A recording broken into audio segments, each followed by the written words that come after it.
Fasten your seatbelts. It's going to be a bumpy night. Alive! It's alive! It's alive!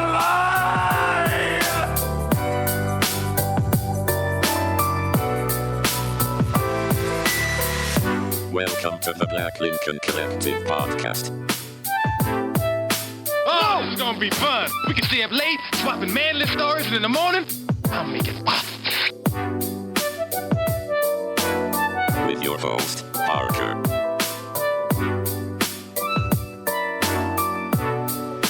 Featuring the sultry sounds of Fred and also Allan on the board.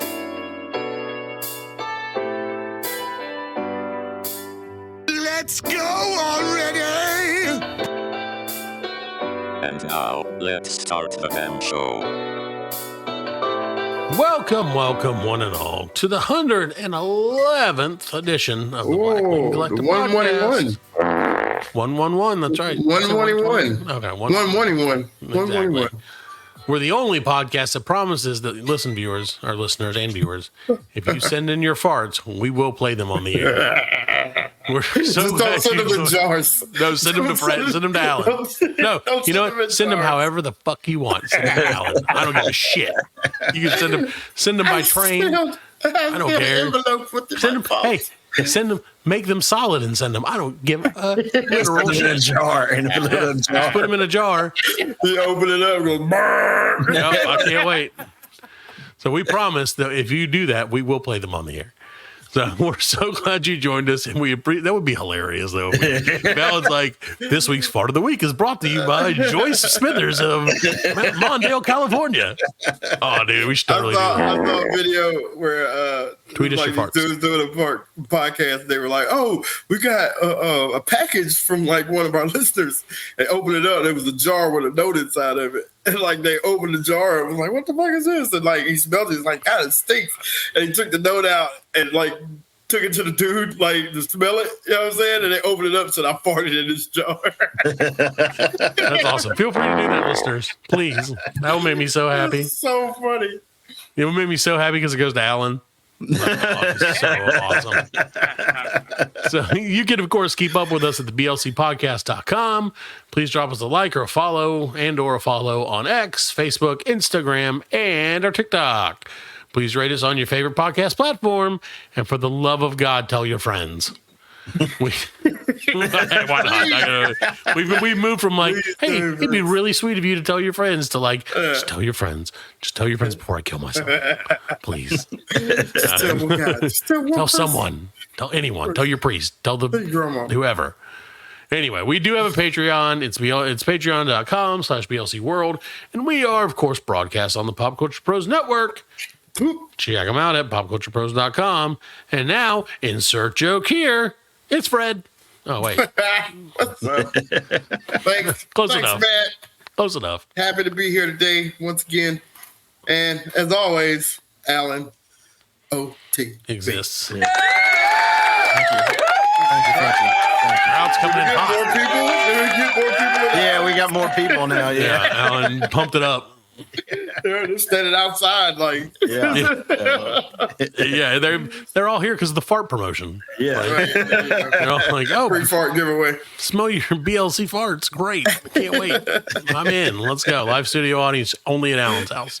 So, well, welcome to the show. We are so glad you're joining us. Right. We have got an interesting show for you this evening, and if we don't, it's mostly some lady's fault. That's right. We're supposed to have a special guest on tonight, but Well, we could still have a special guest on, so let's not talk too much shit, just in case they show up. Yeah, and then okay, we're like, wanna F make that sure. person. Okay, listen. If the special guest doesn't show up, F that person. If they do show up, great.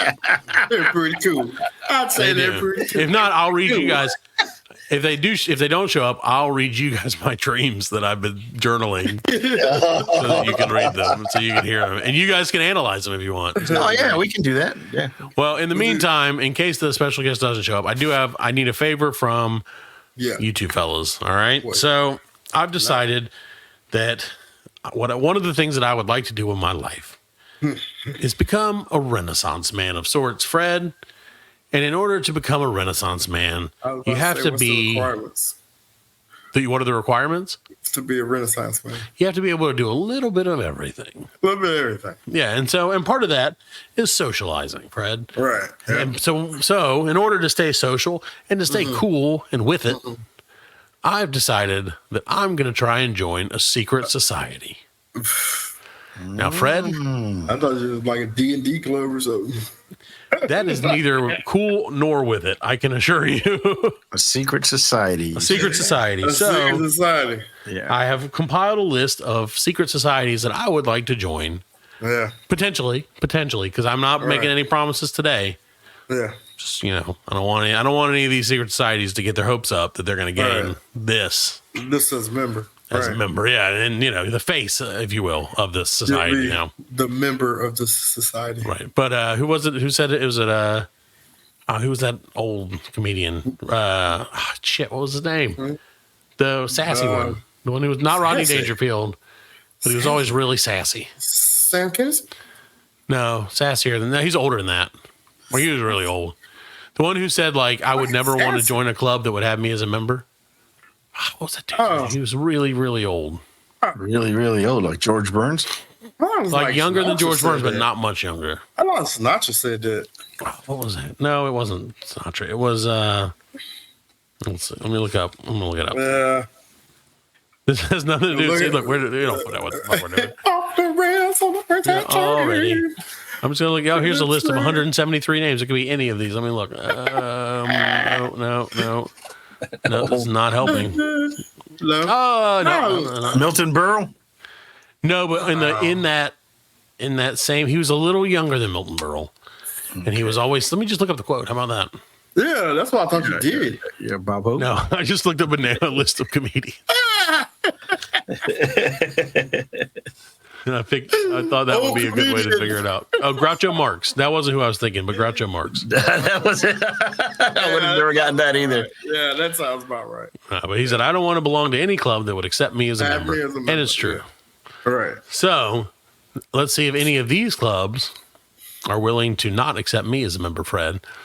Number one, and Fred. I'll tell you after you do this, I'll tell you which ones you should join. Okay. That would take you. Well, okay. He's so sure of it too. He's like, they'll take you. Yeah, he's like, is there one in Charlottesville, Virginia? Yeah, right. There's this 3-letter club you'd love. What's great is you only have to remember one letter. You know the whole club's name. And it's not a J, but it's close. And they would love you. Yeah. So, and keep in mind, I'm almost 1,000% sure that all of these were created by elderly white men. So just no, that's why I think I could get into any of them. Yeah. Right. Okay. So, Fred, number 1 or number 10 on my list of potential clubs that I'd like to join is the Alfalfa Club, not Alfalfa from Little Rascals. No. Founded by 4 men, white men. Like the well, let me tell you vegetable? about it. Okay. Let me tell you all about it. Founded by 4 men at the Willard Hotel in Washington, D.C., the Alfalfa Club derives its name from the plant. To be more specific, the name comes from the plant's roots, since they will allegedly do anything for a drink. In addition, a possible apocryphal in a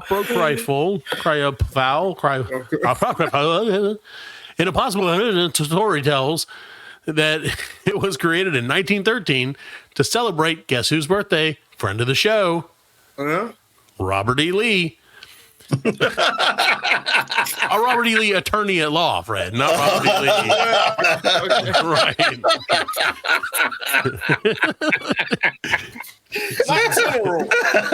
The Confederate Army. Right. No, different Robert E. Lee. Last week it was a different Robert E. Last week it was a different Dr. Dre. This week it's a different Robert E.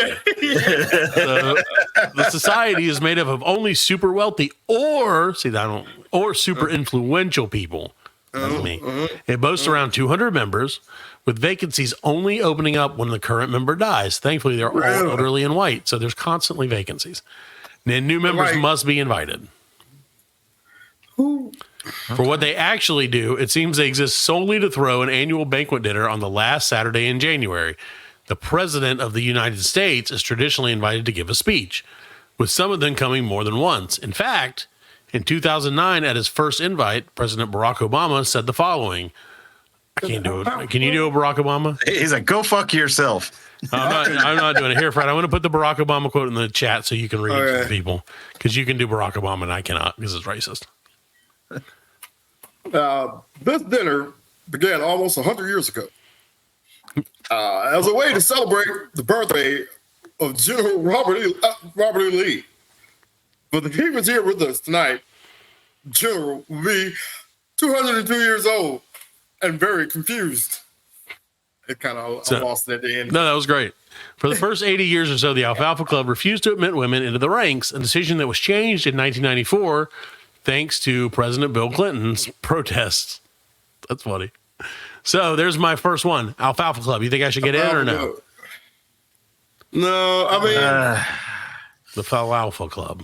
Alfalfa Club. Well, just keep it in the... Keep it in the back. Let's see what else you got. Yeah, I don't want to join more than one. Right, okay, because right. You know, I can only give them one of them. You my got time. precious time. So yeah, number 9 on my list is the Dill Pickle Club. These are stupid. Though it is look at this. Though it has since disbanded, but we're getting back together. The Dill Pickle Club was formed in 1914 and was the brainchild of a man named Archibald Jack Jones. Jones was a Canadian organizer for the Industrial Workers of the World, a union dedicated to protecting workers. Go figure.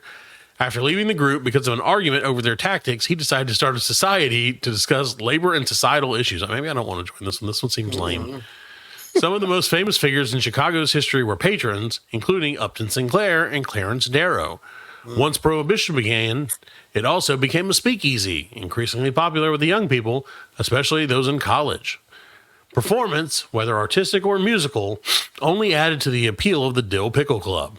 However, by the early 1930s, Jones decided to no longer pay protection money to the mob, and the group was subsequently shut down by the police. The spirit of the group can be summed up by its entrance signing, the word danger written on the door. Step high, stoop low, leave your dignity outside. That should be our quote. That should be what we're about. So I guess I can't necessarily join the... Maybe we can bring it back. Pickle Club's out. We'll bring it back. Sounds like a bunch of guys with their dicks out. Sounds like a bunch of hey, you want to see my pickle? You want to tickle my pickle dolls? We're in the 30s, see? We're not paying no protection to no mob. We're just here to look high, stoop low, and take it in the butt. Okay. Pretty sure that's what it said. Step high, stoop low, leave your dignity in your butt. They probably been getting wild in there. I'm just saying, so far, dignity. So far, I feel like I'd rather join the Dill Pickle Club than the other one. Okay, so here's one that maybe harder for me. You'd rather join the Dill Pickle Club, you said? Yeah, the Alfalfa Club. Okay, if you say so. Because I can go high, aim low, whatever, in the butt. Stoop high, aim low, take it in the rear. Okay. Entry in the They rear. were like workers' unions. So. Yeah, they know what's up. They know how it is to get effed. Yeah. So anyway. So the 8th one, or my next one, which could be kind of hard for me to join, Fred, but I'm going to give it a shot. Is this the UK vegetable too? No, this is the first one that's not a vegetable. I hope that there aren't any more vegetable-related clubs. That just seems a little too healthy for me. So this next one is called the UK Roundabout Appreciation Society. No. Now, Fred, we've got lots of roundabouts in our area, and no one knows how to drive them. Nope. I love a roundabout. I love it too because you can just drive in it all day long. Right. Yeah. Just circle. But in Britain, we ain't got roundabouts. We got like circle ways. Like that's literally what a roundabout is. I know, but like I mean a roundabout. These ones are like quarter mile long. Yeah, they have a roundabout mile wide. You know, it's just a circle. Yeah, but like, could you imagine being in that one where the one that's like 6 lanes? Yeah. Like, Big Ben, kids. They know what they're doing. It's part of it. Look, kids is Big Ben. Yeah. That's part of it. He just kept going around. The UK Roundabout Appreciation Society, or UCRAS, which is too close to Okras for me, is a relatively obscure British organization, and it does exactly what it says. They're a society which appreciates roundabouts. Operating under the belief that nothing but straight roads lead to unsightly boredom, they propose installing roundabouts wherever possible, as well as using the land in the middle of the roundabout to place a piece of art, a monument, or even a windmill. In fact, a roundabout is a working windmill was named the best in Britain by Uchris, I'm a member, founded by Lord Kevin Beresford. After the success of a calendar called the Best British Roundabouts, I can't even do it. He printed in 2003. The group goes out of their way to photograph the most interesting roundabouts they can find. Fun fact, Beresford's nickname is the Lord of the Rings. That's pretty good. And I would like to go just so I could call it roundabouts. You shall not pass. Roundabouts.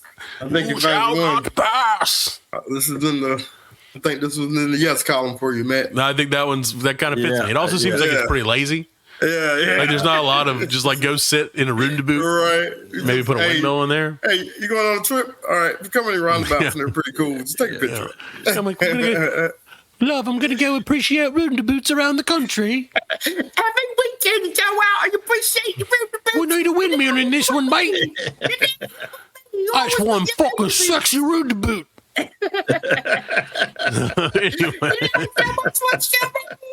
Fucking roundabout. So the next one that I could join is called the Trapdoor Spiders. Ooh. Those are some cool This one might be too nerdy for me, but we'll see. In 1943, American scientist and writer John D. Clark got married to an opera singer. Unfortunately, his friends, chief among them Fletcher Pratt, disliked her. Pratt's disdain for the new Mrs. Clark was so bad that he started a male-only club in order to hang out with his friend. Thus, the Trapdoor Spiders were born. They derived their name from the actions of the trapdoor spider, which pulls the door closed whenever it enters its burrow in order to keep its enemies out. The chief enemy was Mrs. Clark. The original group was about 20 members, all male, and they met once a month to have dinner and discuss the topics of the day. Women could be invited as guests, but only by the host of the dinner. Like some of the other organizations on this list. Yeah, no women at all. Like some of the other organizations, a common way to become a member was to be voted in after an existing member died. Some of the most prominent science fiction writers of the day were members, with Isaac Asimov, Martin Gardner, and L. Sprague de Camp being some of the more famous attendees. In fact, Asimov's fictional group, the Black Widowers, was modeled after the Trapdoor Spiders. I feel like that'd be weird. Like, yeah, so our friend Steve died. You want to come to dinner? You want to be the new Steve, old man, old white man? We got a robe, but you just have to take Steve's name off of it. Yeah, that's your job, and we always close the door behind us. That's the other rule. All right, so what about this one, Fred? I like this one, and we're getting toward the end, sort of ish. Only 15 more to go. So I could always join the Seven Society. Ooh. This one's just up the road, Fred. That one's dark. They're an incredibly secretive group, so you might be asking yourself, how did you find out about them? Well, I can't tell you. So they're an incredibly secretive group, the University of Virginia Seven Society, and its origins are shrouded in mystery. They have a logo. Would you like to guess what the logo is, Fred? It's the 7? The number 7. Oh. So, yeah, that's how you don't know what it is. It's surrounded by the signs for the Alpha, Omega, and Infinity. As for its members, no one is sure who's in the club. They are only revealed after they die. What is up with this? When a banner appears at the member's funeral. There you go. The Universal Chapel bells, donated by the Seven Society, will also toll in a pattern based around the number 7. 7 rings, I guess. Their only real public presence is the fact they seem to be incredibly generous, which is why I love it. Often giving away money in extravagant ways. Hey. During their commencement address in 1947, a small explosion took place near the stage, with a check for $177,770.77 floating to the ground. The money was used to establish an interest-free loan fund for any student, faculty, or staff member who found themselves in financial trouble. Other donations include $77.77 to install a drinking fountain in 1955 that should have waited until 1977, and $14,770.77 in 2008 to start a fund for student-submitted ideas to improving the University of Virginia. Too much math for this one for me on that one. Sevens. What do you think? Too many sevens. Not enough sevens. Ain't that the group and the boys? 7. It is. It's the 7. You're right. That might be them. Could be them. That might be where they started. Yep. All right. How about this one, Fred? The Gormagons. Now, this one I like already. I like the name sounds awesome. This is Stranger Things. Yeah, this one is the Gormagons. Officially known as the Ancient and Noble Order of the Gormagons, this particular secret society sprang up in 1742 when an article in London's Daily Post described their appearance in the city. They claimed to have come from the Chinese millennia in the past, and their goal seemed to be to set themselves up as anti-Freemasons. In fact, if a former Freemason wished to join the group, they first had to renounce the Masonic order. Oh, I was going to say, cut off his dick. That's right. Cut off your dick. Basically it. I mean, if they're gonna resign from being they're basically cutting off. Renounce it. Yeah. Since they left no paperwork or writing of any kind, the origins and practices of the Gormagons are all but surely lost to history. We can bring them back, Fred. One theory is that the group was the creation of Andrew Michael Ramsey, the whitest name in the world. The ardent Freemason, otherwise known as Chevalier Ramsey. Ooh. Whatever the truth, they disappeared in 1738, allegedly, the very same year that Pope Clement XII published his bull against Freemasonry. Hey, bring him back, maybe. My grandfather was in a secret society. Was he in the Freemasons? Mm-hmm. I had a bunch of people, like I used to hang out with a bunch of people who were in the Freemasons, and they would always be like, I would always be like, hey, how you gonna join the Freemasons? They're like, all you have to do is ask. And then they'd be like, and I'm like, oh, okay, cool. And then I'm like, they always thought they were gonna get me. I'm not joining your fucking crazy society. Hey, what are you talking man. Like, He's talking about joining one right now. I'm not joining that one. Oh, okay. But no, that one's just like networking and shit. Yeah, that's what they say. I don't know, man. I think it's baby raping. My grandfather was a baby raper. No, I didn't say he did the raping. He just did the scoping. He could have just been like, "There's a baby," and they're like, "We got this one." Some babies out there. They're like, "Hey, baby, want to join a secret society?" That's disgusting. All you got to do is ask. No, they would always say that, and then not asking. No, because I just did ask. But then they'd say, "Oh, yeah." No, you have to. Hey, can I join? Yeah. Freemason? If any of our listeners are Freemasons, let us know. Tweet the show at I'mNotAFreemason.org. Well, they can't let you. If they're a Freemason, they can't let you know. Right. That's the thing. They can't let you know, except they're always like, "Hey, going to this Freemason meeting again." Hourly, every day. Yeah, like I got caught like looking at his like one of his books and stuff like that. He like snatched his shit away from me. Yeah, because you can't be knowing that stuff. Yeah. Hey, Fred, while we're talking, my crypto went down a little bit more. My Ethereum just dropped another. We were having this conversation. Yep, because of that, they were like, "Oh, he's talking bad about the Freemasons. We control cryptocurrency." So the next group I may like to join is the Trilateral Commission. What I like about that is it's 3 things. Finally, that sounds familiar, right? Our first secretive pulling of the levers of global politics, conspiracy-laden group. Founded in 1973 by David Rockefeller, allegedly after his fellow members of the infamous Bilderberg Group refused to include Japanese members in the club. The Trilateral Commission was designed to foster cooperation between, the opposite of that. It was designed to foster cooperation between the leaders of Japan, Europe, Canada, and the United States. Rockefeller, as well as the other co-founders, saw problems with the status quo, believing the various countries that made up the Trilateral Commission would benefit from a focus on solving their common problems. Originally, The group was going to be around for 3 years, a triennium, but their work has subsequently extended for additional periods up to the present day. Since its creation, the various regions have grown to include such countries as China, India, and Mexico. Conspiracy theorists also point to the group, as they do with similar organizations, as leading the charge for worldwide government or economic systems.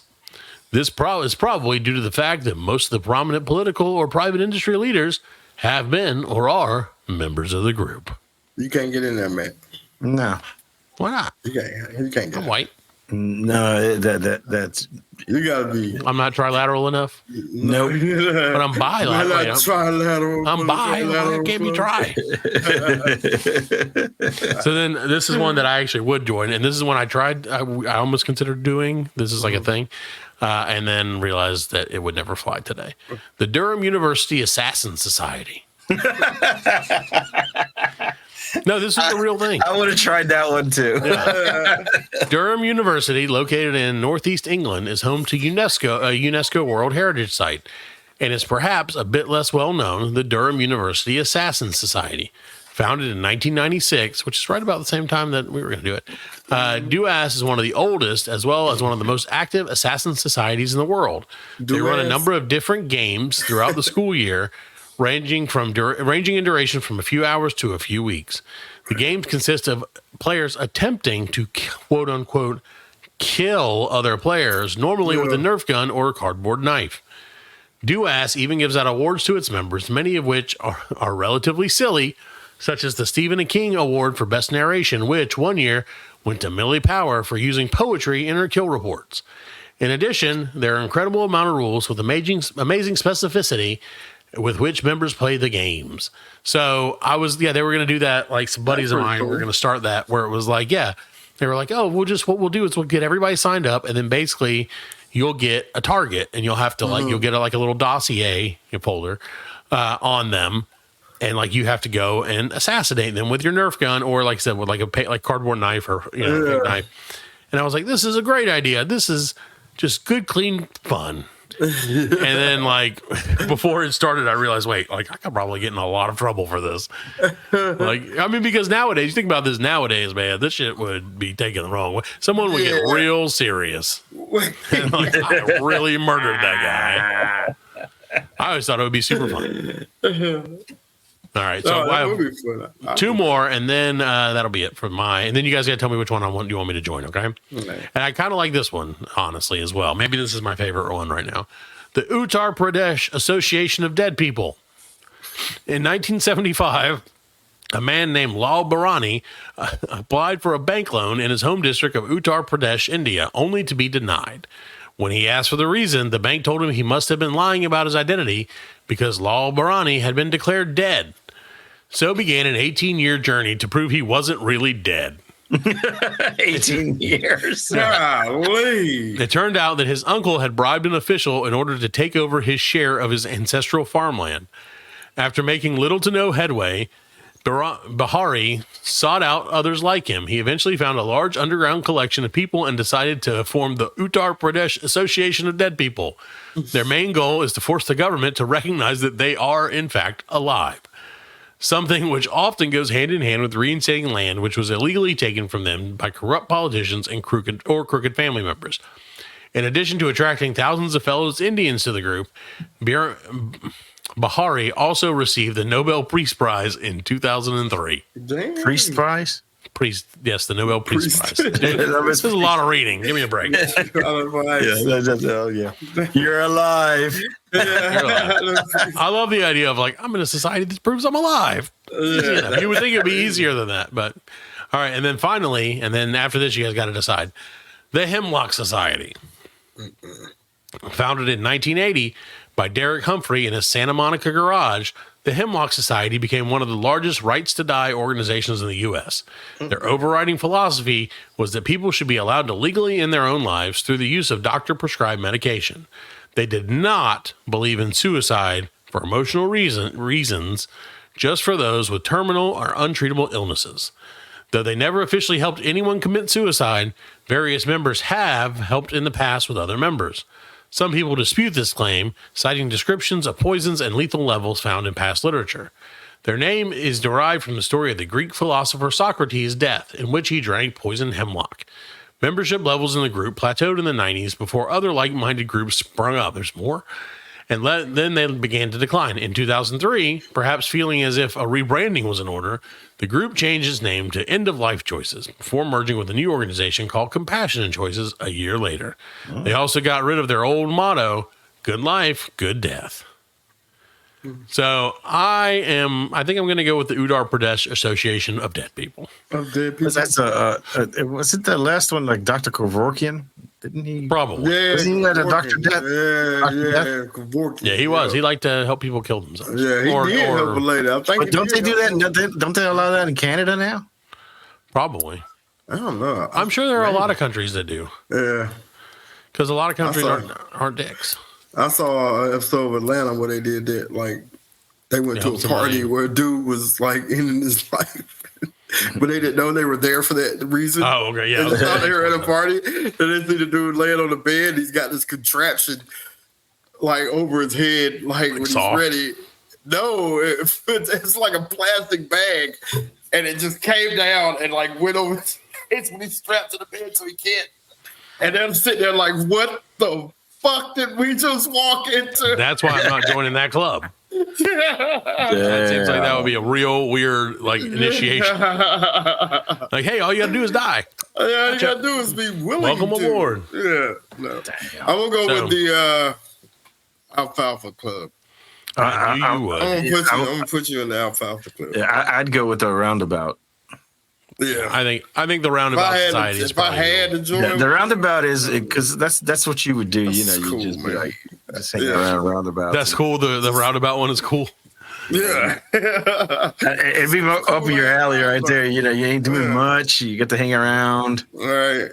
Each year, one member gets to go to like another country or something. Gets to go around the Roundabout. Yeah, so he'll get to go to all the ones in Anderson County. Right.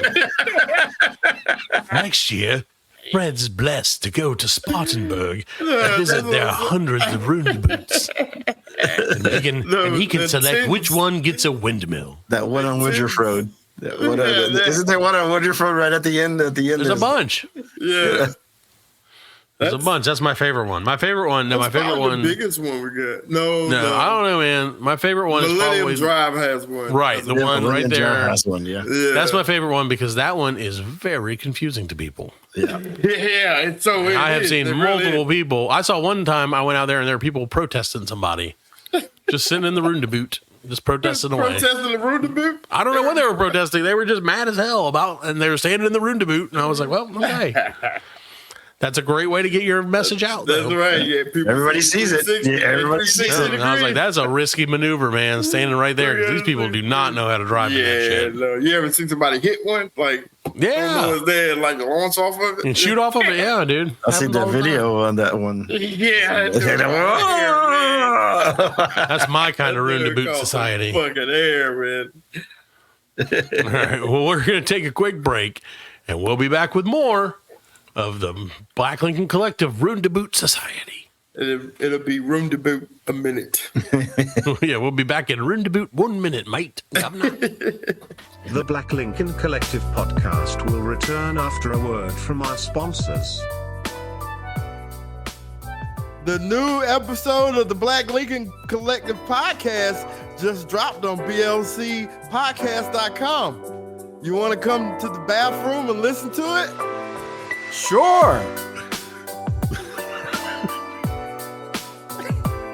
The Black Lincoln Collective podcast, the only podcast for gays and gays in rest area bathrooms is the #1 rated podcast.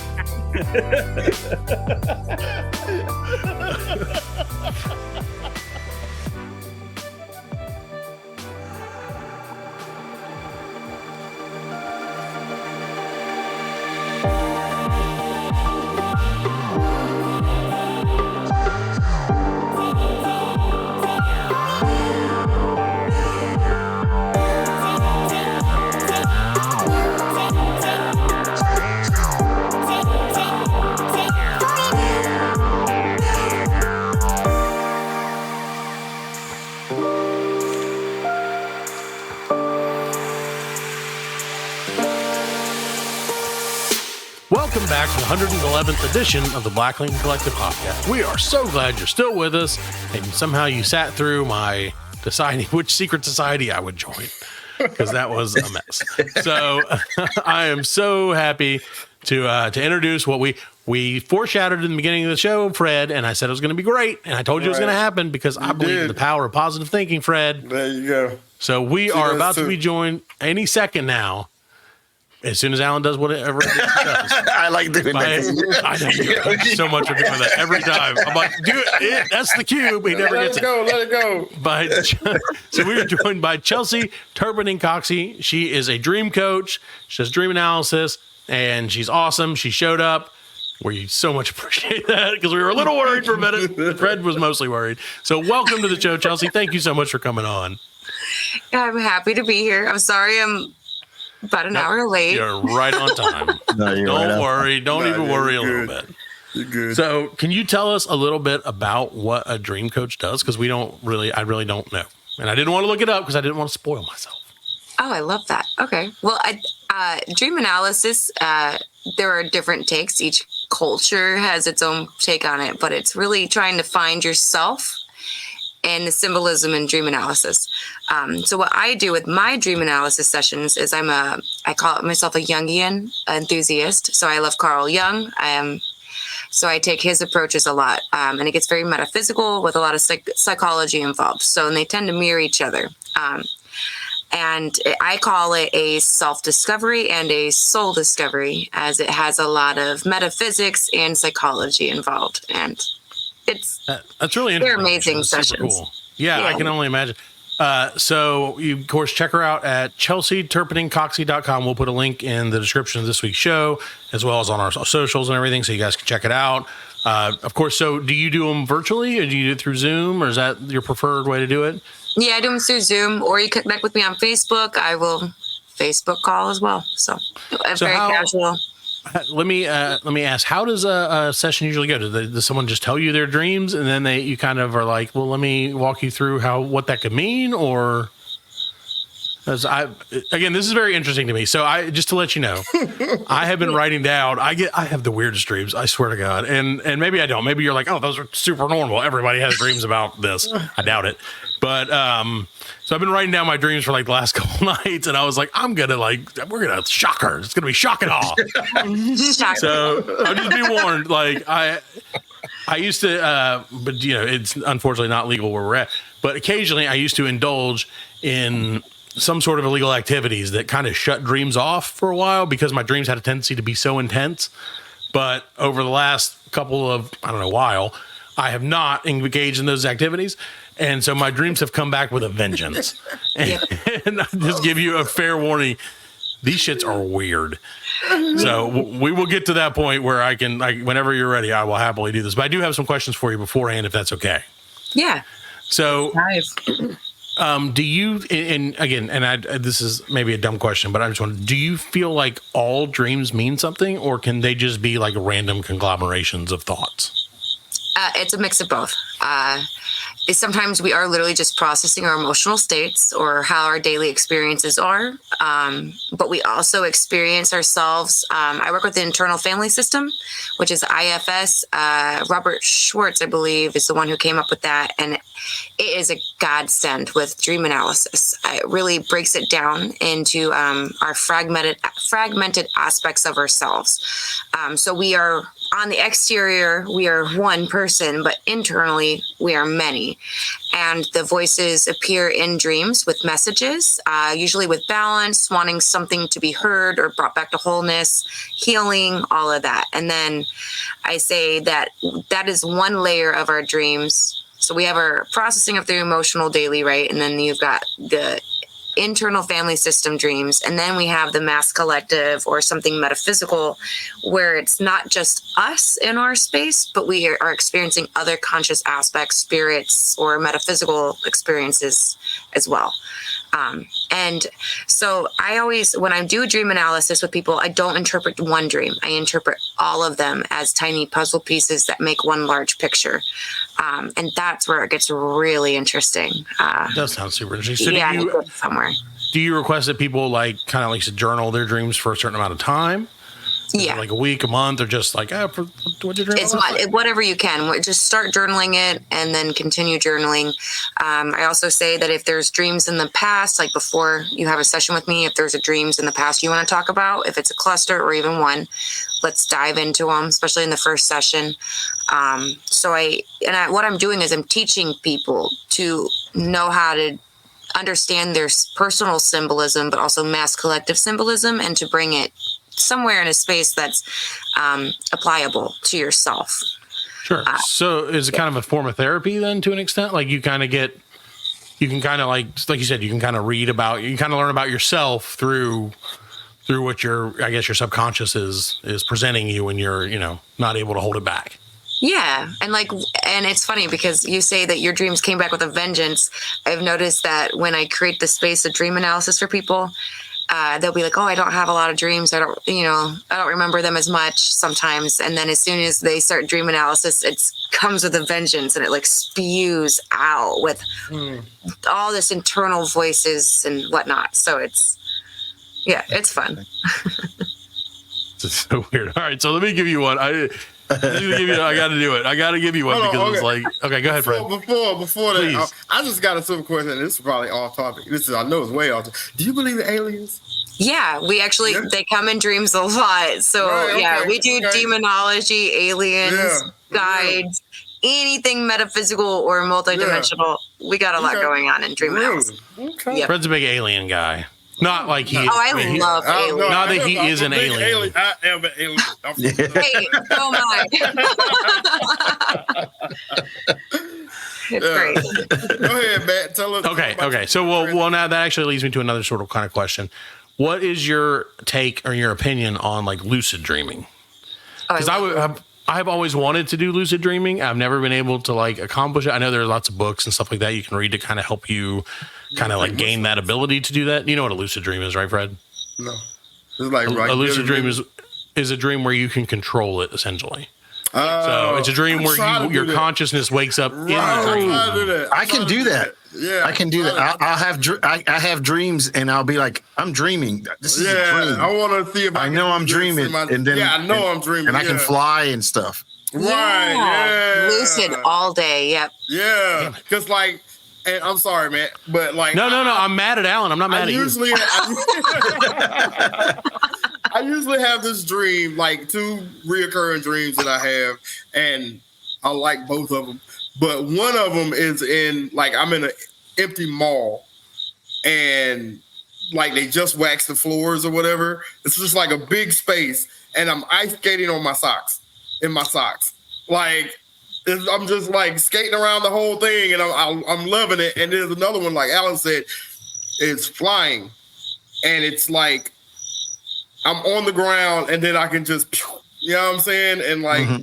Yeah. See everything from an aerial view. Those are 2 like dreams that I have, and I like you said, I try to control those when I have them because I like them.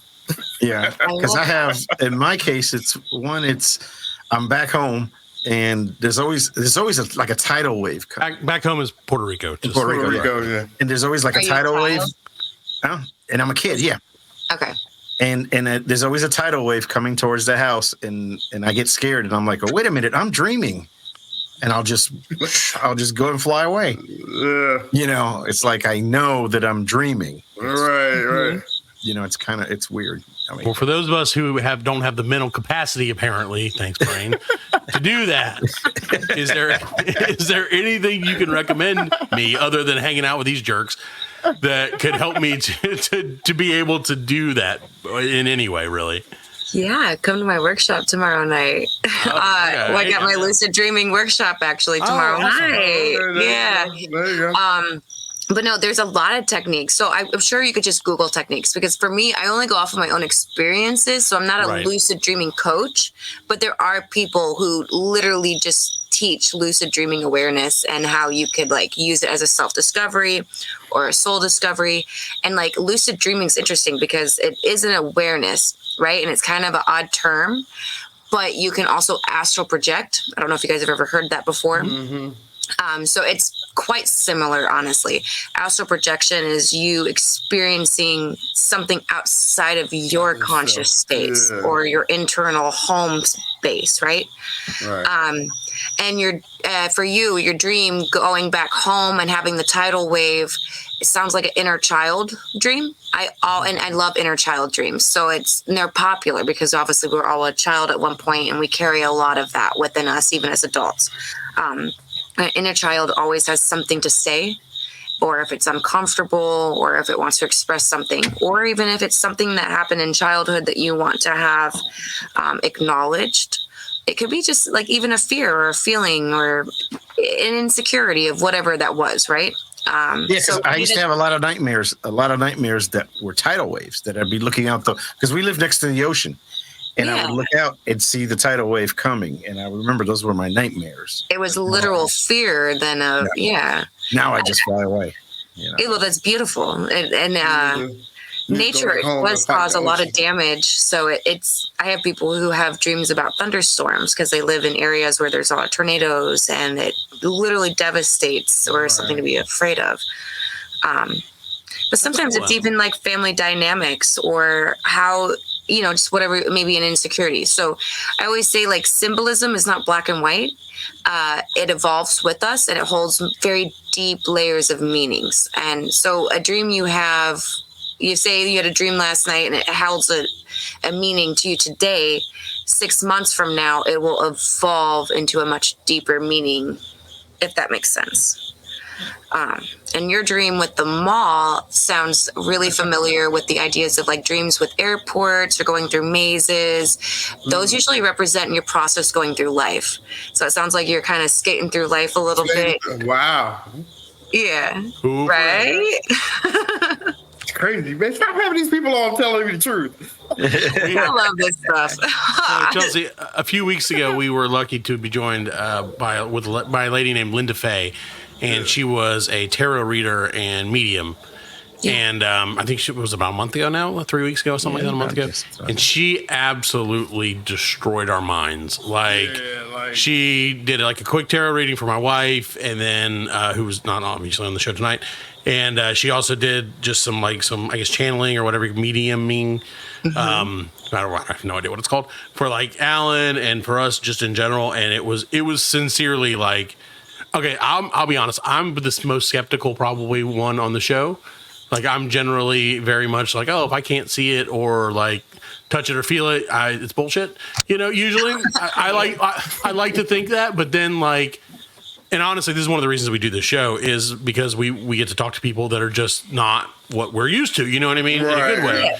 So we've had a lot of people on that I'm like, holy crap, man! Like there's a very like grumpy old man part of me that's like, everything's bullshit. But like the more people we talk to, the more I'm like, oh my God, man. Like I've been a little bit of a sucker to myself because like sincerely, like when I hear, like I said, talking to her, and then I feel like as soon as I tell you these dreams, you're going to be like, well, go check yourself into a psych ward. But which is fine. No, it's fine. It's probably a good thing.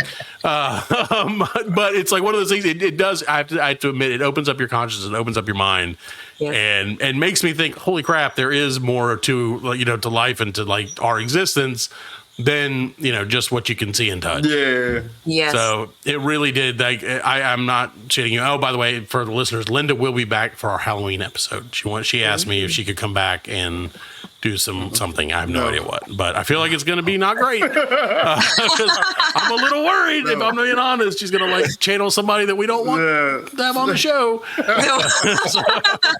I don't know how it's going to go. But I have to say, like I said, sincerely, like hearing from you and then hearing from all these different kind of folks, it really is very much an eye-opening experience. And so I do appreciate you coming on. Absolutely. So I'm going to give you, I have 3 dreams that I wrote down. And they were interesting. So I'll give them to you one at a time, and then feel free to give me your feedback on them. Or if you want to wait for all 3 and then wait to the end, that's great too. So these were over a course of the last 3 nights. And again, like I said, I have always had really, really intense dreams. Some of them have guest stars. Robert De Niro frequents a lot of my dreams, or used to back in the day. And it's a very cinematic experience. I really don't understand why. But it just is. It's weird. So my first dream, and the shortest one, and then this is really all I could get when I, because like I said, I woke up and I was like, I have to write this down, was that I had a dream 2 nights ago that I was trying to write a parody song based on Miley Cyrus's Party in the USA, but it was about Krispy Kreme donuts. What? That was the whole dream. I don't know. I just was writing, like, the whole dream was me running around like, how can I make Party in the USA about donuts? And then, like, writing it in my head. And I wish I would have written down some of the lyrics that I had come up with in the dream, because I'm sure that they were very great. Party in the Krispy Kreme. It really was like that. It was really weird, Fred. Like, so I don't know what you could pull off that one, but let's go through all 3 dreams. Okay, let's go. Yeah, the other ones, and again, they just get weirder. So the night before that was I went to a nice restaurant with my family and got a standing ovation for working with a guy who happened to be eating there. Okay, we went to get food to go, and keep in mind, I woke up and immediately like typed these into my phone. So some of the words may not actually be words. Just as I'm reading this now, because I didn't really read these before, I just typed them in and went back to sleep. So anyway, so got a standing ovation for working with a guy who happened to be eating there. We went to get food to go in the middle of the meal, and the lady gave me a shirt, but refused to give me my food unless I agreed to let them sell my house. She said it had to be a serious offer for me to get my food. Then when I got back, all the food was gone. Then I forgot to sit. This is so stupid. Then I forgot to set my fantasy football lineup, and my app wouldn't work. So I had no quarterback, and Brock Purdy, who's a quarterback for the 49ers, had 20 points already. Then I tried to pick up Kenny Pickett, but the app wouldn't load at the store that we were in, and that was the end of the dream. I have no idea. Oh my! This is what I deal with, Fred. This is what I deal with every night, Fred. I wake up and I'm like, what shit is going on around here? Start back smoking. I think you might be right. So then last night, and again, this just gets weirder. I dreamed that I lived with my mom and my grandmother, who my grandmother has since passed. Well, has not since last night, but has passed like 5 years ago. Yeah. Just for the record, it wasn't like, oh, I dreamt about it and then she died this morning, and I'm like, hey, let's do the show. So, so she's, so I live with them, but they refuse to eat so that they didn't have to worry about it. What it is, I don't know. And then I was forced to pee into a trash can filled with kitty litter, and then went back to my room where I watched humongous ants fight weird bugs on my bed. Then I got stung on the finger by one of the weird bugs. So I went outside and had a karate fight in an alley until everyone started running towards me in a crowd because the aliens had showed up. This is exactly what happened, Fred. So cool. All right. Because then aliens showed up and I smoked a cigarette, and I quit smoking cigarettes a long time ago. So, and then I woke up and that was the dream. I just, again, these are Fred, this is what is in this head all the time. Your symbolism is really interesting, but I love it. Is it? Because I feel like it's more just retardedness. No offense to retarded people. No, so the subconscious will use whatever material it has to get the message across. That's why I say your symbolism is interesting. Okay, so your Miley Cyrus is a creation of trying to collaborate maybe something very random, putting it together, right? So don't look at the details per se, what it is like in daytime. Okay. Think of what it could actually mean in definition on a deeper level. Yeah. Sounds like you're trying to create something, to build something. This middle dream sounded like there was a lot of congratulations, you reaching your goals, getting that, right? And then that last dream with your grandmother and smoking a cigarette and all that sounded like maybe that you needed some guidance and there was some stress related to trying to do that. So if you look at them as clusters, because when I look at dreams, I look at them as puzzle pieces. I don't just interpret one dream individually as a solid thing on its own, even though it can be. They really paint a bigger picture. And it's not just even in one night. It can be within a grouping of several months. So it sounds like you're trying to build or work on a project or something that's going to take some collaboration of creativity to bring it together, no matter how random it might feel. As individuals, you have to pull it together into something, right? The moment you do that, there will be congratulations or this feeling of winning within yourself, even if it has the celebrities involved and all the hype, right?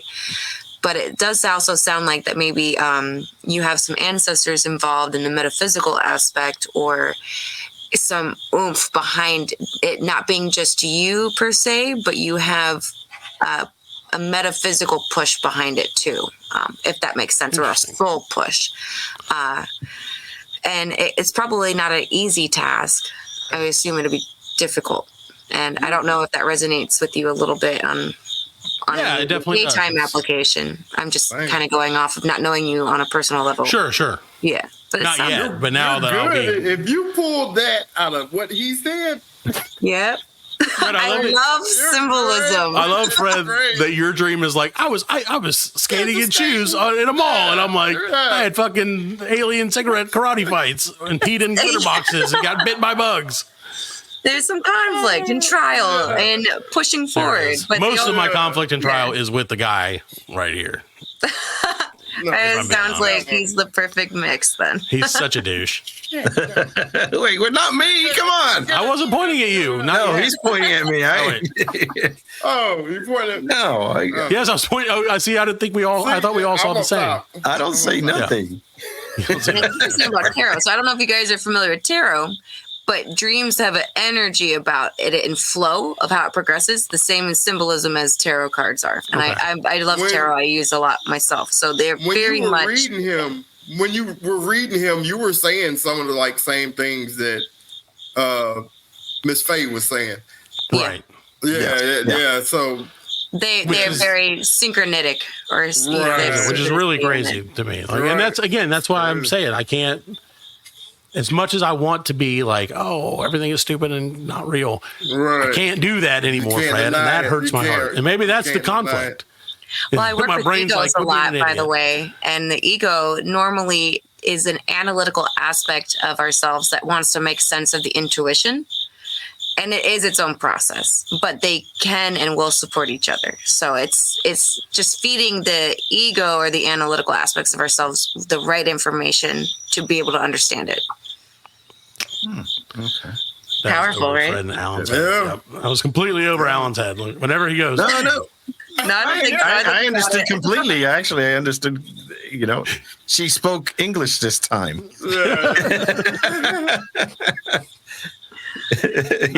Love it. That's crazy. So man. That is crazy. And I have to say, so you definitely, everybody, please check out Chelsey Turping Coxsey.com. Also, turpeningcoxsey.com. Again, we'll put it in the thing. Check out her Facebook page. Again, it's just amazing. So what got you into wanting to do this? My personal dreams. Were your dreams about analyzing dreams? No. No, I always say that dreams will harass you until they're heard. Oh, yeah. And yep, they do that. So it's so for me, I don't know if you guys are familiar with spiritual awakening terms, or awakening to yourself and having awareness on what's going on within our own engine, right? I had bad depression for a very long time, and I was hitting rock bottom. And at that point I was like, something's got to give. And my dreams were harassing the crap out of me really bad. And I really didn't know anything about dreams. So it was at the point where I was like, what does this even freaking mean? And so I started my own self-discovery and journey and my own self-studies on it. And I really started to pick up on it really well. And then I realized, symbolism is its own language. So it's like learning another language. And when you start to understand that each person individually has their own symbolic language, which is, you have your mass collective archetypes and symbolism and all that, right? But then you have your own personal that's unique to you. You realize that the subconsciousness has its own language, and it really is trying to speak to us. But it's not just your subconsciousness, it's your internal aspects. So it got me into Carl Jung, and I may or may not have done some illegal activities as well to pull that out of myself. But it was just this huge aha moment where I was like, I just want to understand what's going on in here and why, what's going on with the dreams. And then I realized, it started me on my journey a few years ago where I was like, okay.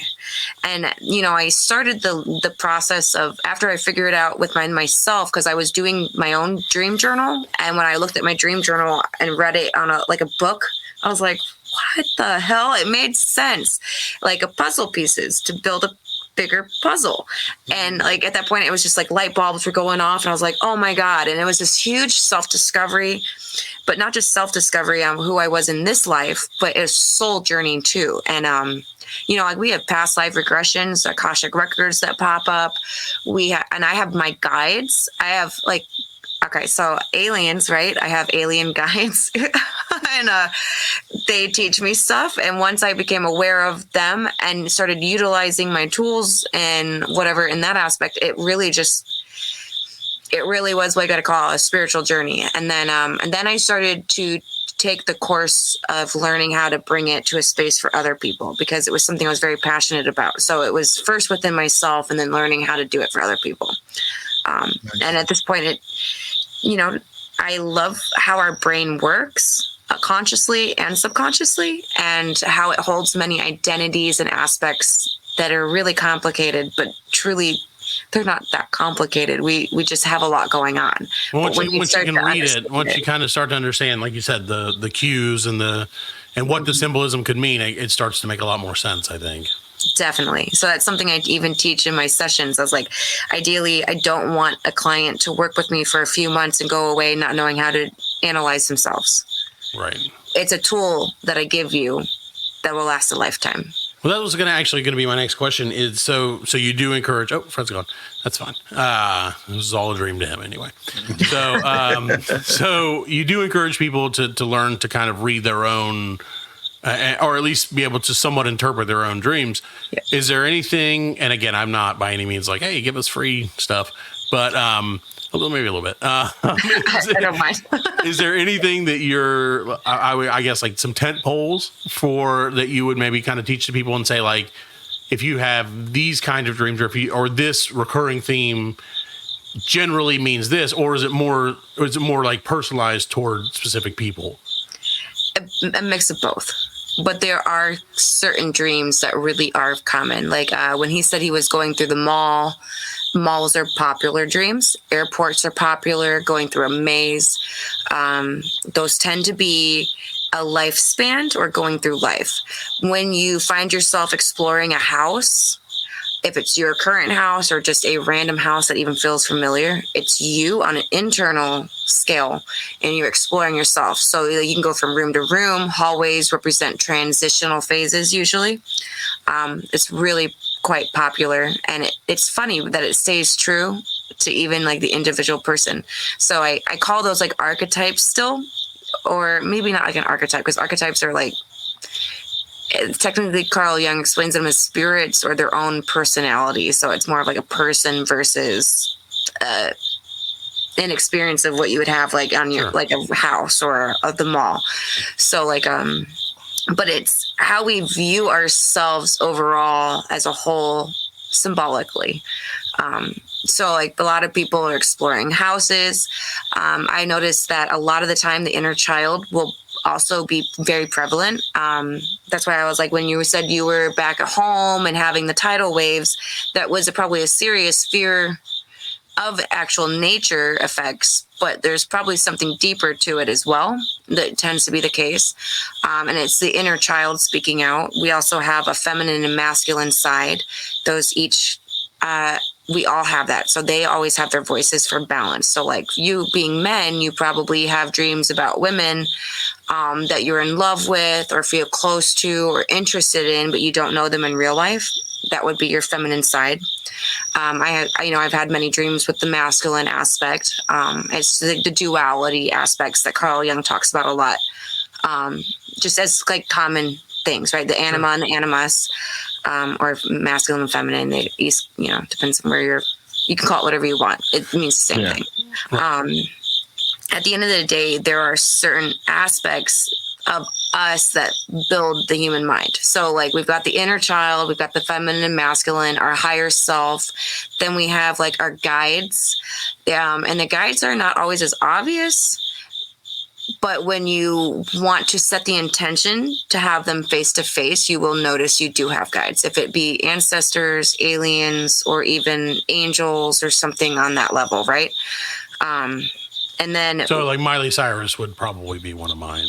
no, Or Krispy Kreme. Krispy Kreme? Could that? no, I think that was just showing some creativity. That is a little bit of a spirit guide of mine. Usually, if I can find a hot and ready sign, I'm like, that's the place I need to be. So Welcome back, Fred. Do you when does it? Is there like a certain pattern? Like it starts like your dreams. You'll have like you first have your inner, and then you expand your way out, or is it just random?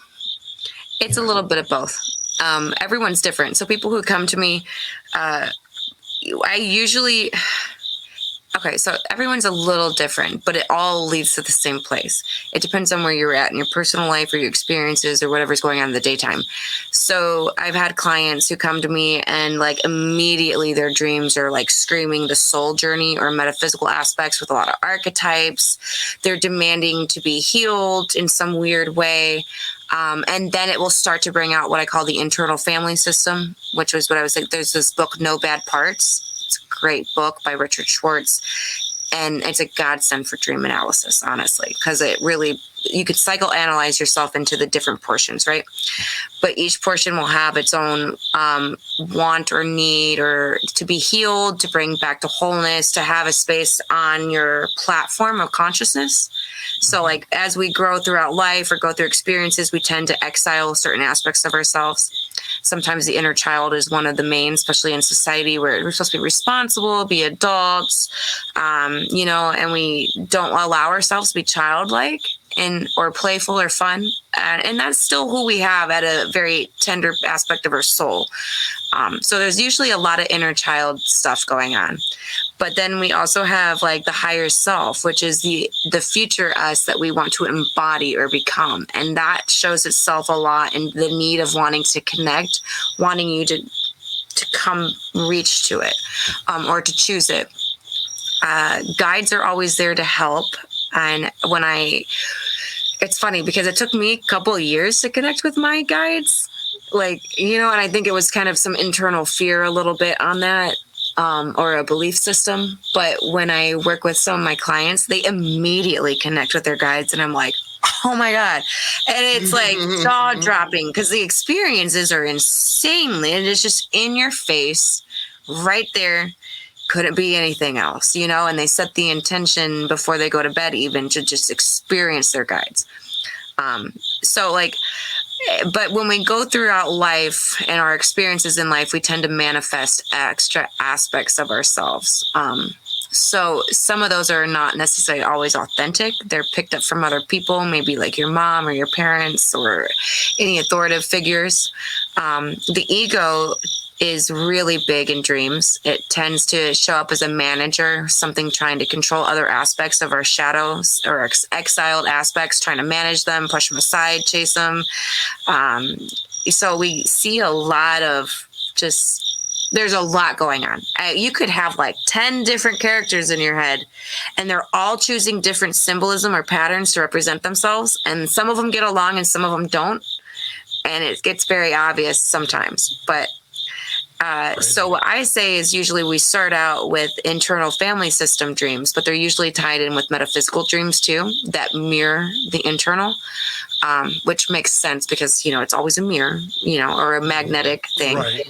And then if people come to me and they're having a daytime struggle, I can't get to any of those points until we figure out the daytime struggle. If it be whatever that be, everyone's different. So if say one client's got a mother who's a narcissist and controlling her life too much as an adult. So it's a lot of inner child things coming out, but at the same time, we can't get to like this depthness within her until we resolve what's on the surface. Mm-hmm. And I've seen that a few times. So even with, I'm going to say demonology, she popped up. I had one client who was struggling with archetypes of like Freddy Krueger and nightmares since he was a kid, and it was manifesting physically in his life to the point where he came to me and like we had to spend a month working on like demons and trying to get to higher realms and to escape. But as soon as we got out of that, it was immediately a self-discovery journey. So I always say it kind of goes in a process. So if you have something in your daytime that's really you're struggling with, that tends to be the thing we have to address first. And then it gets deeper under the skin or the next layer of the self-discovery and then the soul discovery. That's amazing. So that made me, what you were just talking about made me think of, I used to have this very recurring dream for probably over the course of a couple of years where I would be in this, I would own for some reason, this gigantic house. And when I say gigantic, I mean like 30 plus rooms, just humongous, not like a mansion. It was always very tall and very like normal size, like I guess footage wise, like on the bottom, but it was always like very tall. And like half of it was destroyed, and it was always very, very, very haunted by things that wanted to destroy like me and everybody that was in the house. And it wasn't always other people in the house. Sometimes like some people would show up, some people would not be in there. And it was always something that really creeped me the hell out. I would wake up a lot. And like I said, that was one of the reasons for drugs. But it was one of those things where, I mean, seriously, I know it sounds bad, but like, I mean, it really would. Like it would. And that's one of the things I was talking about seriously when I say my dreams are intense. Like a lot of times they'll stick, good or bad, they'll kind of stick with me throughout the day, and even into the next day. But that was something that has always freaked me out. And like I said, thankfully, and knock on wood, hopefully I won't have that dream anytime soon. But it was kind of a recurring theme that it would always be this, and it wasn't always the same house, but it was always this gigantic, crumbling, like mansion-esque house that was like terrifically, like vilely haunted. So I have no idea what that means. I'm sure it probably means that I ate too much candy or something. But well, that's the thing, man. Is like it's one of those things too, and I'm sure you probably experience this all the time. That like it's common. There are people who want to know.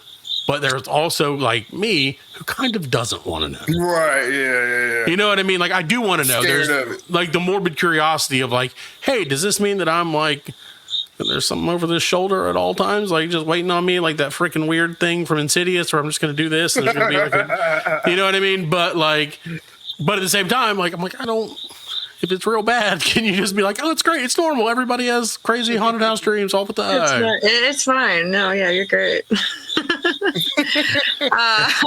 Yeah, she's like, you're good. Yeah, you're good. Well, I gotta go. Good, great show. Thanks, guys. I'm going to talk to you again. Something I've noticed working with the internal family system and mirroring metaphysical experiences. The house, or is it a tower or is it a mansion? It's kind of more of like a towery house. Yeah, I mean it's not like it would be like it's like an old Victorian style black house with, like I said, some holes in the walls throughout it, huge rooms with staircases, like very open, big rooms. God, I'm going to dream about this tonight. Oh, okay. I won't have to think. I'm going to say it just real chill, and you gotta. No, it's cool. You gotta do a self-discovery on it. It's you. Oh, damn. The house is you. Me. It's you. But there's a mirror effect here. So I can't say the whole aspect is you. But when we work with the internal family system, which is what you have a disconnected aspect of yourself that you deny or don't consider you. And maybe it's just this ugly aspect of yourself you're afraid of and you keep kind of hidden in the closets or the shadows, but it's tearing you up in the inside. And what I've noticed is that it does metaphysically connect with a energy match to something that would be demonic. Not to freak you out, but I've no, it doesn't freak me out. Honestly, it's really it's so common. I mean, it's really common. So I'm not trying to freak people out. And I've told our listeners, I've told Fred and Allan as well many times. I come from a broken home, Chelsey. So you never know what you know what I mean. And it sounds crazy to say. You think it's your inner child, maybe? I don't know. Are you connected with your inner child, or maybe it didn't heal properly from the experiences? I probably deny my inner child. Sorry, Mrs. Torres. That is not. Write him down. But I probably deny that those feelings have a tendency to kind of shut them off, and try not to dwell And you can, like I said, the guys, I do joke about this because thankfully neither my dad nor my mom listen to this show that I'm aware of anyway. So yeah, they were never around. Why would they listen to this thing? That I do? But no, I'm kidding. But no. So I tend to cover it up with with my attempts at humor, and I'm sure that that's probably part of it because that's kind of how I coped as a child. I think humor is that's why we're all friends. Because we're all doing that. Because Fred's the one who made my parents divorce. Yeah. I assume. I slept with your dad. Again. Well, no, that is super interesting though. And it's crazy because you think about it, and like I said, it's one of those things that I would have at the beginning of the show, had you said, hey, think about like recurring dreams, stuff like that, I wouldn't have even thought about it. But when you mentioned the Freddy Krueger thing, it like the whole visual picture of it just like flashed in my head.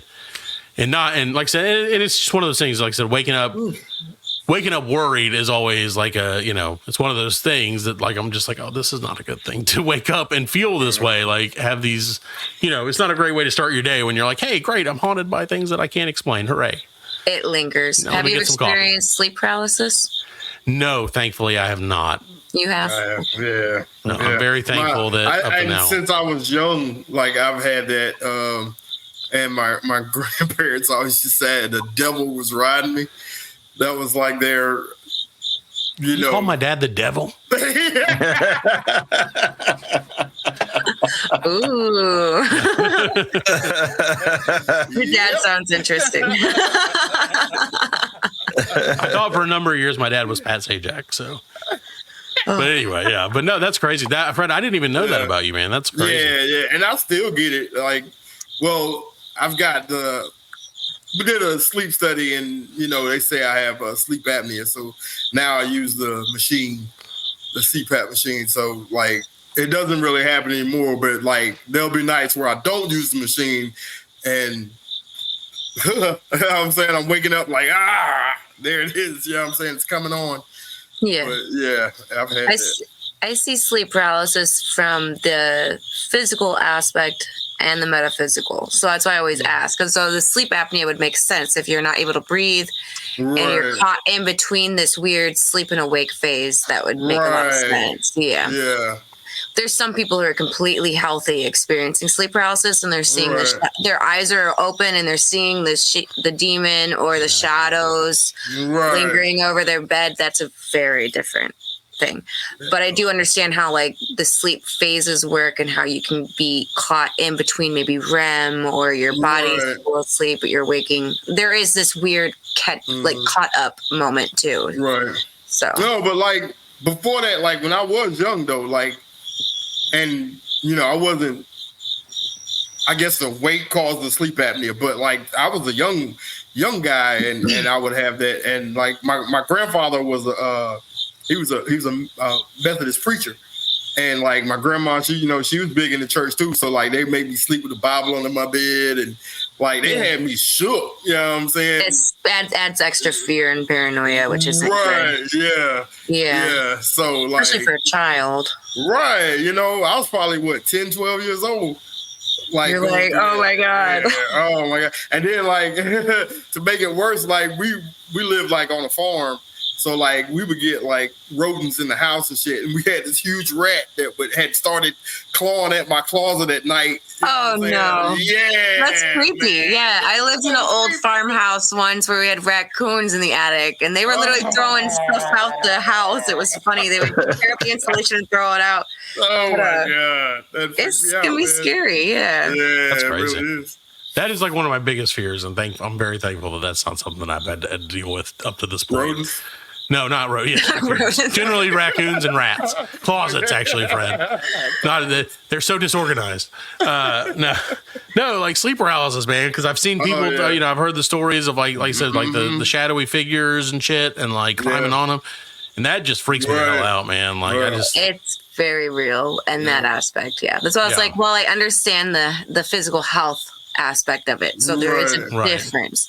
Do you use an inhaler or is it just at night? Yeah, it's just at night. Yeah, just at night. Okay, I think that's like when the heart slows down and you're resting. You're in a very deep rest phase. Yeah. They say I got huge tonsils, so like. Fred, he says that to all the ladies. That's why you never shut up. I said it to all the ladies. He said it to all our guests. Every one of our guests, you're like, so I have huge tonsils. Just want to get that out of the way. That's why we love you, Fred. It's those tonsils, baby. Keeps that voice silky smooth. Well, so I do have one more question, and then I don't want to keep you all night or anything like that. But and of course, we would love to have you back sometime very soon. On time. My wife, I'll be on my time. wife, and all of our. Oh no, it's fine. You're coming with the heat, so you just show up whenever you want. Right. But like I'm sure Fred, your wife probably, and I know my wife for sure. She asked when I told her that you were coming on she's like, oh, can I come on? She's into this stuff, like into. I don't want to say she's just like she's very like connected to the metaphysical world, and like. Does smudge sticks and like I call it crunchy stuff just to get under her skin, but I know that like I understand there is a certain realism to it, but so I used to have this dream all the time again and again. I'm like, this one's not nearly as evil, hopefully. But I just want to ask how like rare or how often you kind of see this stuff. I used to have dreams about a race, that I was in a race, Fred, not like a race, like racist thing, Fred. Thank you. But like racing, yeah, I was in a car race of some sort or in some sort of race. And it was fine. It was never anything weird. But the only thing that was weird is I would notice that like I would wake up and like, everything would be fine. And then maybe the next night or 2 nights later, I would go back to sleep and the dream would continue from where I woke up the previous time. And this happened for years on end. Like, it wasn't like always a race, and it might be a month, it might be a week, it might be the next night. It might be I'd wake up and then go back to sleep and continue the dream. But I never obviously got to the end, which I think is probably not a bad thing necessarily. If it's like you said earlier, if it's like, hey, that's your life. But like, I'm just curious, is that something that like, is that pretty normal that people would just have like kind of continuing dreams, or is that like something that's just, it just freaks me out really more that like, I'm like, wait, is this like to be continued would pop up at the end of the dream and then I don't go, like. Well, it like does. A freeze frame. Yeah. Oh my God. We'll be back next week in your nightmares. It does sound like a life progression, but I'm almost curious if it represents maybe like a soul concept too, something not just this life, but bigger, especially since the way it picks up and it's trying to show you in phases. But if it's doing that, it's something that is important and kind of unique. So if I were you, weird. I would let it develop. Yeah, and I haven't had a dream about it in a very long time. So, this is like, this was like probably at least 2 or 3 years ago since I've had this, like, and it was always like the same rate. It was kind of a Mad Max. I used to watch a lot of Mad Max. It was kind of a Mad Max-esque, like desert race, generally speaking. And so it was very identifiable. As soon as I would, it wasn't like, oh, this could be a continuation of that weird dream. It was just like, oh, and here, I'm still doing this race with these crazy people. It's kind of a mix. Do you remember, and I don't know if you do or not, like Wacky Racers? The one like the Hanna-Barbera. Yeah, Hanna-Barbera, where everybody had like their own weird car. It was like Fred Flintstone versus like Scooby-Doo. So yeah, Rocky's the Moose. All the random characters. Yeah, and it was like that. It was kind of like that with it, except in a desert with me and random people every week. I have no idea. Lie, it does sound like a very complex symbolism where it's not just this life, but it's probably like the soul journey too. Why does everything have to mean something? The subconsciousness will be heard. I know dude. I know. I'm telling you, man, it's crazy. Well, I'm definitely gonna have to look into more of this. And so what do you, Chelsey? What is you said you're doing a lucid dream class tomorrow night? Do you have regular classes that you do, or is it just kind of a like by appointment only, or what do you find to be the best way that you can help people? Well, I have one-on-one workshops, and then once a month, I try to do a group workshop for $10. That's like on my clients and people who want to learn how to do dream analysis and take the homework home and self-apply, which is very doable. That's kind of how I was doing it, was self-applying to myself. So I'm not going to say it's my sessions get really deep and quick, and it's just very different. But you can do it on your own. So if you can't afford a one-on-one, come to the group workshops that I hold just individually or independently with my clients and a couple extra people. So it'd be like 10 people. But I call it share and tell, bring your dreams with you. I don't necessarily sit there and lecture the whole time. We just dive into the material and I teach as I go. I give like a little 5 to 10 minute lecture, just a breakdown of how I analyze dreams and how you can try to view them in different categories.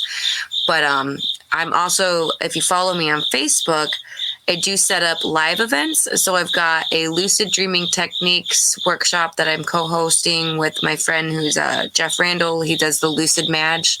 He's also on Facebook. And he's a lucid dreaming technique coach. So he's much better at that than I am. I go off of my personal experiences with dream analysis, right? But he's the one who kind of does the lucid dreaming like a sport, and he's really good at it. And then early, I think the second week of October 14th, where I've got another woman who's my friend. She is a shamanic healing practitioner. She does Akashic records. We're doing dreams with Akashic records, finding your soul, kind of on a deeper metaphysical aspect. That will be on the 14th of October, which I think is a daytime for us because she's in Sweden. So it's a very large time difference, but she's really good. And I've been doing sessions with her personally, and she blows my mind. It's really? insane. That's cool. Yeah. And it makes sense. So I was just bringing it with the dreams because we tend to access our soul records through our dreams symbolically, but she does it very differently through her practitioner as well. So it's kind of combining it in awareness. And I plan on just continuing doing creative workshops. I would like to do an inner child workshop through dream analysis as well. So if you follow me on Facebook, I keep my page open to the public. It's not private. It's a business page at this point. So if you want to follow me on Facebook, go for it. I'm not the best at updating my website with all the information. So we don't ever update our website either. So. Yeah, I was like, follow me on Facebook. That's where we still have that little dancing baby, dancing baby from the 90s. We still have that on our website. It's coming back. It's coming back. I can assure you. So definitely check her out. It's Chelsey Turpening Coxsey.com or on Facebook. Again, we'll make sure to link everything to you when the show, when our show comes out, which will be this upcoming Monday. So one more question, and then of course you're welcome to tell Fred how insane he is. We try to do it at least once a week. But is there anything that you would say? We kind of talked about some of the tent poles or the main things that you're like, oh, this is the stuff that a lot of people dream about.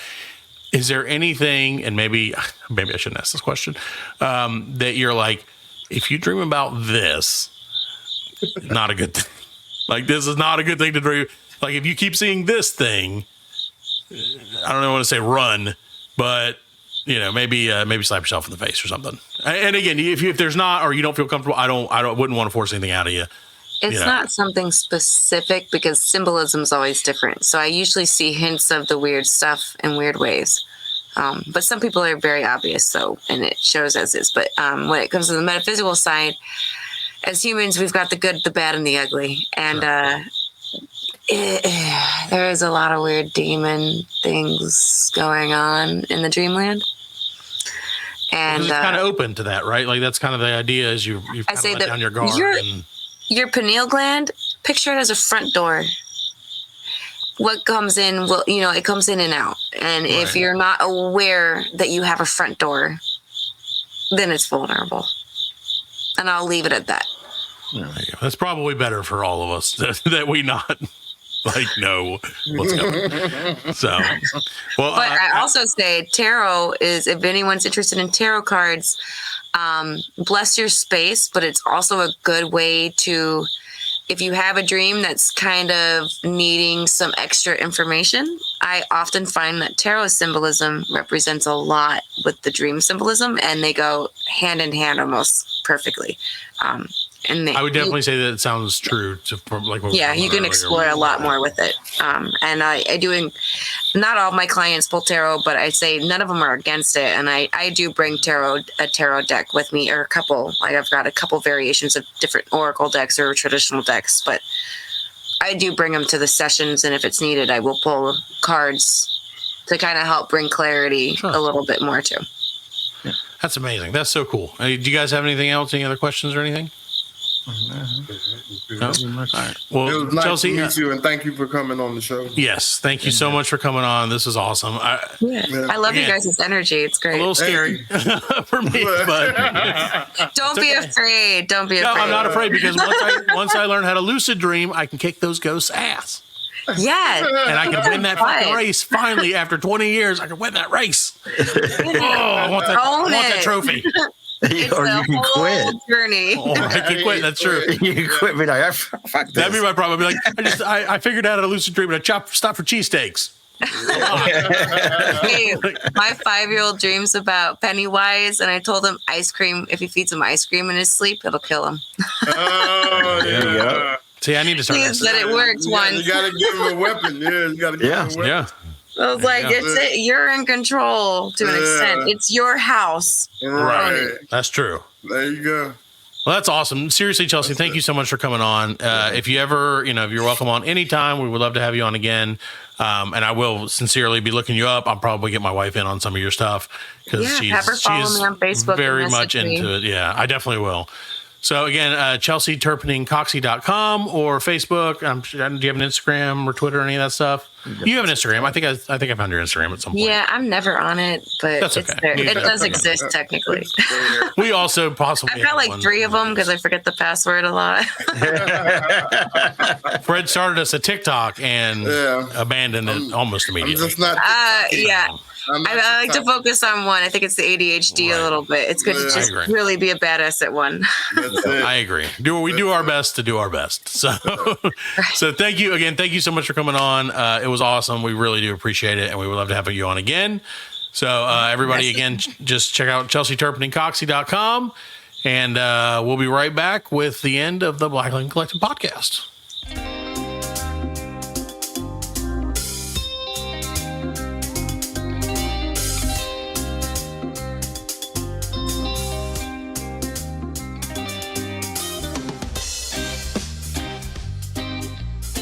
Welcome back to the Black Lincoln Collective podcast. It was a long show, but it was well worth it. Yeah. So we do want to very much thank Chelsey Turpening Coxsey. That was absolutely amazing. And now everyone who listens knows all about my terrifically scary dreams that I have and the ones about Krispy Kreme donuts, which are probably realistically scary. I think mine's more embarrassing, skating through the mall with my socks on. Well, no, all I saw was what's that? Was it Risky Business? Singing Hamilton or whatever. I was singing "Party in the USA" about Krispy Kreme donuts, Allan. I really was. It was like I had so many things in my head. Like I woke up and I was like, I should write these down. I was like, no, you know what? Maybe you shouldn't. And so I was like, I'm just gonna go back to sleep. But yeah, I think that was because my daughter was listening to Miley Cyrus a lot. Right. And she likes the song Flowers. I can't buy myself flowers. Yeah. But I think I mentioned this previously. She likes the probably racist version of it more. The one where it's a Mexican guy saying, I can buy myself tacos. So, and we sing that one all the time. Well, there's nothing wrong with buying tacos. No. And it's a dude. It's not racist. It's just kind of a Mexican dude. Yeah, he's a Mexican dude. He's funny. Okay. He's like, I can buy myself tacos from the street taco stand. Buy myself some nachos.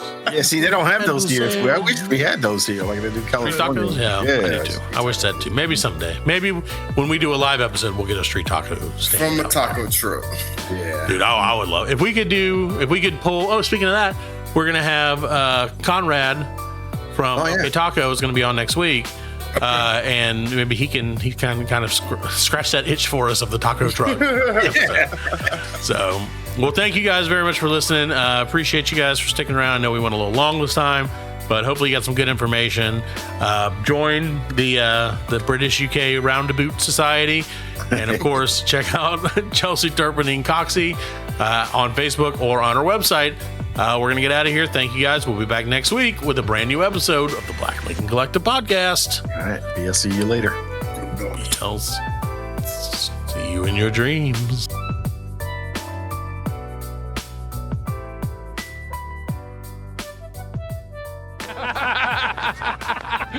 are laughing. And we are very good friends. Good buddies, sharing a special moment.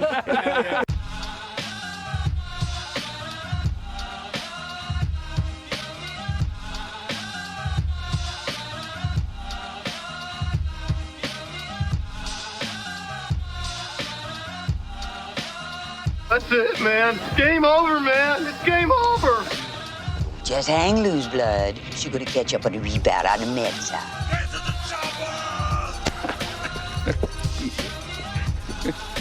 Oh, what a day. What a motherfucking day. Well, that's all, folks. Hasta la vista, baby. Goddamn hit.